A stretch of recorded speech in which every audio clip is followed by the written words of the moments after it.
Salut la team, j'espère que vous allez bien. Ici Daniel Le Sa sur Aptuto, de retour pour une nouvelle vidéo. Alors, ça fait longtemps que j'ai pas fait de post sur la chaîne et j'en suis vraiment navré. Alors, je constate qu'elle a un petit peu évolué. On est quitté de 450 abonnés à 455. C'est pas déjà trop mal. Alors, si vous êtes nouveau sur la chaîne et vous êtes passionné par les nouvelles technologies tout comme moi, alors je vous invite bien sûr à vous abonner sur la chaîne et puis d'activer voilà, la cloche de notification pour ne manquer aucune de nos prochaines vidéos. Alors, un petit rappel pour les nouveaux sur la chaîne. Ici, on parle de programmation. Alors, vous pouvez consulter la section à propos. On parle de programmation, on parlera aussi de reverse engineering dans les vidéos à venir. Et voilà aussi des astuces informatiques et tout ça, ok. Donc, des petites techniques en hacking et consorts que l'on voit ensemble. Alors, je vais éviter de trop bavarder. Je vais vous laisser justement visiter la chaîne. Alors, c'est Aptuto. Comme présenté dans le titre, il est question pour nous aujourd'hui de faire du remote control. Ok, donc on va apprendre à contrôler notre téléphone depuis notre ordinateur. Alors, il existe une panoplie d'applications sur le net qui nous offrent cette fonctionnalité, mais je me suis attardé sur SCR-CPY. Premièrement, j'utilise SCR-CPY déjà parce qu'il est totalement open source. Ça veut dire qu'on peut accéder au code source de l'application. On peut même le recompiler nous-mêmes, ok, si on a les outils nécessaires. Et c'est donc totalement gratuit. Ok, donc c'est le meilleur choix que je puisse faire. Alors à quoi est-ce que ça peut nous aider de faire ce remote control? En fait, ce contrôle depuis notre PC. En fait, l'avantage avec SCSCPY, c'est que une fois déjà que les services de débogage sont activés sur votre mobile Android et que vous avez autorisé cela sur PC, alors une prochaine fois où vous aurez besoin de reconnecter votre téléphone à votre machine, vous branchez justement votre câble USB et c'est tout.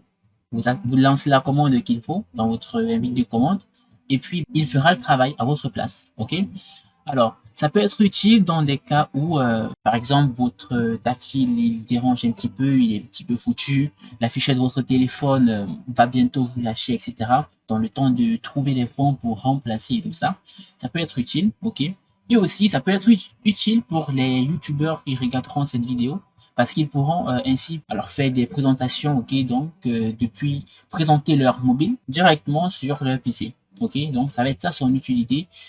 Néanmoins, si vous trouvez d'autres choses que vous pouvez faire avec cet outil, alors n'hésitez pas bien sûr à lui faire part de cela dans les commentaires. Alors sans plus tarder, on va télécharger l'outil. Alors pour le téléchargement de l'outil, on va ouvrir un nouvel onglet depuis notre navigateur et puis on va entrer SCR CPY.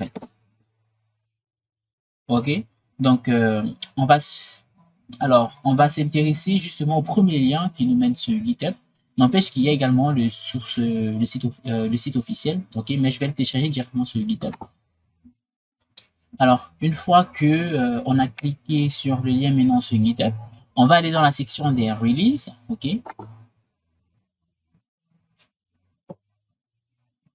Alors ensuite, ce qui va nous intéresser, voilà, on voit là que c'est la dernière version à ce niveau, la V2.0 de SCR-CPY. Et puis, bah, on va télécharger ce qui correspond à notre plateforme. Alors ici, c'est du Windows en 32 bits ou en 64 bits. Et vous n'aurez qu'à faire votre choix. Et puis, lancer le téléchargement. C'est pas très lourd, c'est que 5 mégas, donc c'est pas énorme. Alors, une fois que le téléchargement de SCR-CPY va s'effectuer, en fait, tu vas même le télécharger tout de suite. Ok. Mais sinon, je l'ai déjà téléchargé sur mon PC. Alors, j'attends IDM qui doit se lancer. Et puis,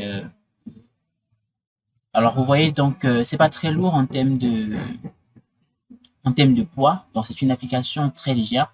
J'ai un débit de connexion un petit peu merdeux, mais ça fera l'affaire. Alors, je vais profiter de ce moment pour vous expliquer le fonctionnement de cet outil. Alors, SCR-CPY, malheureusement, ne fonctionne pour le moment que sur les appareils Android.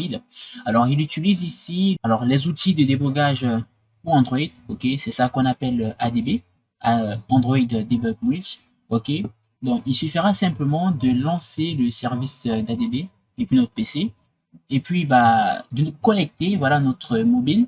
Ok, une fois que le débogage sera activé également du côté de notre mobile, on pourra donc ainsi avoir accès à notre écran. Ok, mais c'est pas tout. Alors, SCR-CPY, depuis les dernières mises à jour, nous propose pas mal de choses. Alors, si on lit la documentation proposée par le développeur, ok, à ce niveau, alors on verra qu'il y a pas mal de choses. Déjà, voici à quoi on va s'attendre à ce niveau. Ok, donc on nous dit là qu'on peut se connecter par USB ou bien par TCP/IP. Ok, donc c'est-à-dire par Wi-Fi. Alors, à ce niveau, juste en bas, on voit il y a pas mal de choses. Donc, l'application est disponible sous Linux, Windows et macOS. Je l'ai déjà utilisé sous Linux pour une des vidéos qui a malheureusement été supprimée sur la chaîne. Alors, notre téléchargement est terminé, mais on va un petit peu patienter. Alors, donc on voit ici que avec SCSCPY, on peut faire de la capture des vidéos, également de l'audio. Ok, donc capturer non seulement en plus de la vidéo que l'on va récupérer, capturer également l'audio. En plus, on pourra faire également du contrôle de flux et puis du recording, donc enregistrer notre écran. Si on s'intéresse à la section audio par exemple, alors on verra à ce niveau la commande qu'il faut utiliser pour faire cela. Donc l'audio il sera aussi encodé à ce niveau. Donc on voit là to disable audio, il faut entrer cette commande. Donc par défaut il va capturer également l'audio, mais je pense que cette fonctionnalité n'est disponible depuis que Android 10. Alors non, ok, oui, c'est depuis Android 11. Parce qu'on nous dit sur Android 10 et des versions inférieures, l'audio n'est pas automatiquement capturé. Alors, on va lancer notre outil. Donc, je vais aller dans les téléchargements et puis on va ouvrir le fichier. J'utilise BandiZip à ce niveau. Et puis, bah, on va l'extraire pour le placer à un bon endroit au niveau de notre PC. Alors, pour le moment, je l'ai mis sur le bureau. Et puis, bah, ce que je vais faire, c'est le renommer.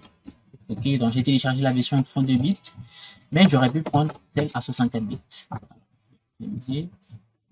Ok, voilà. Donc, ce que je vais faire, c'est le déplacer au niveau de la racine de mon disque dur.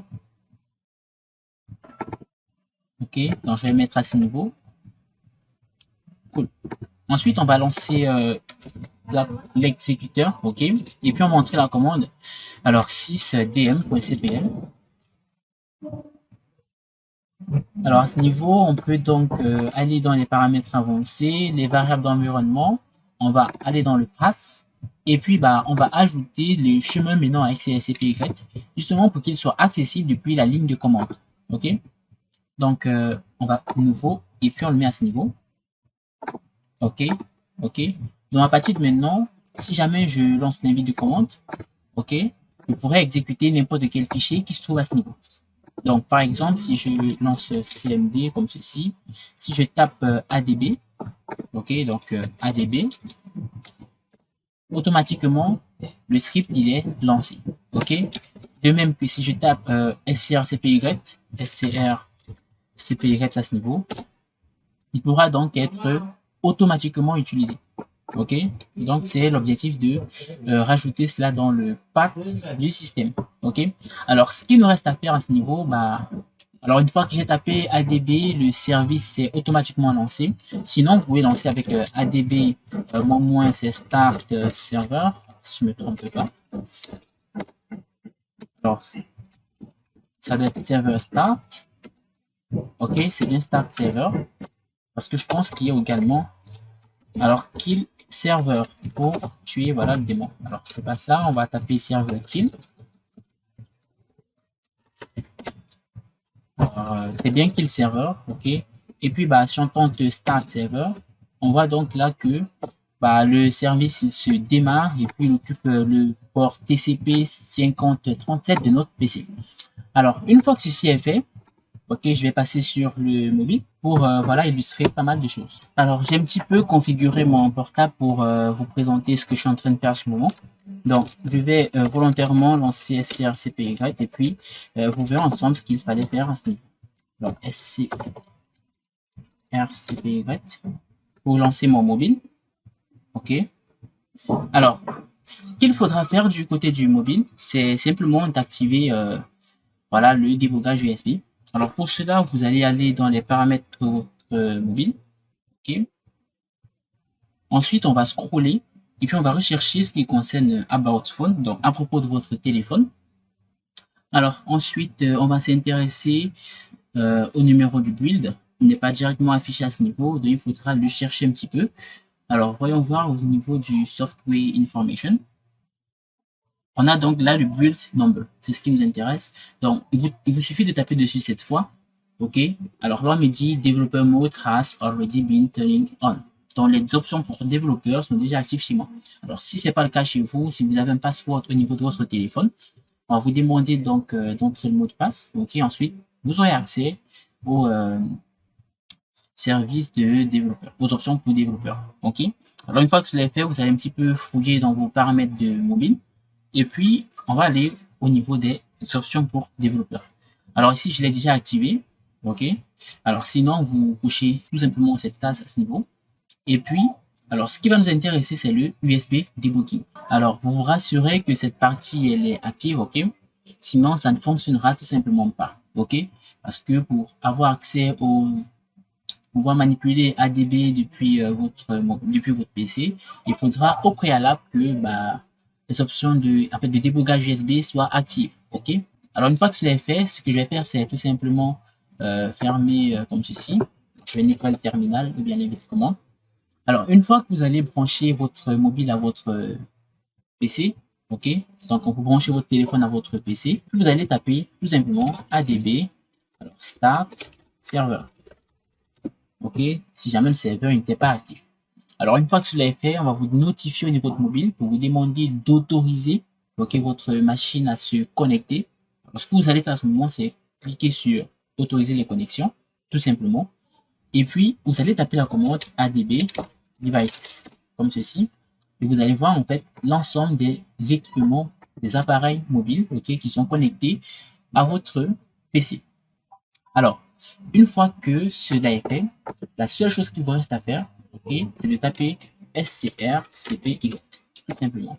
Et automatiquement, ça se lance.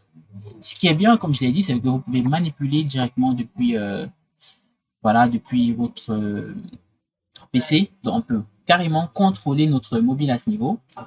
OK? Il n'y a pas de problème avec. Donc, on contrôle notre mobile depuis notre PC. On peut faire un petit peu de tout. OK? Donc, que ce soit scroll, naviguer entre les différentes applications ou bien visiter Google Chrome par exemple. On a même accès au clavier. OK? Donc, vous voyez là, ma dernière recherche, c'était au niveau de Kali. Donc, on a même accès au clavier. On va sur le clavier de mon PC. OK? Si jamais je tape Google, voilà. Alors là, j'ai activé la version pour ordi. Donc, si à ce niveau, je tape par exemple youtube.com/apptuto. Alors, vous verrez normalement, j'aurai accès à ma chaîne, tout simplement. Donc, on a accès au micro de l'appareil, au micro du téléphone. On a accès également au clavier, etc. OK? Et il y a même aussi la possibilité d'enregistrer l'écran. OK, comme je l'ai dit à ce niveau, dans la doc de SCRCPY. Donc, n'hésitez pas à fouiller un petit peu pour apprendre à mieux utiliser l'outil. OK, alors une fois de plus, si vous avez des préoccupations concernant ce tutoriel, OK, alors n'hésitez pas à nous faire part de cela dans les commentaires. OK, également, si vous êtes intéressé par ce genre de contenu et vous êtes nouveau à la chaîne, alors une fois de plus, n'hésitez pas à vous abonner, activer la cloche de notification et voilà, plein de likes au niveau de la vidéo si elle vous a plu. Alors on va dire ciao et on se voit donc pour la prochaine vidéo.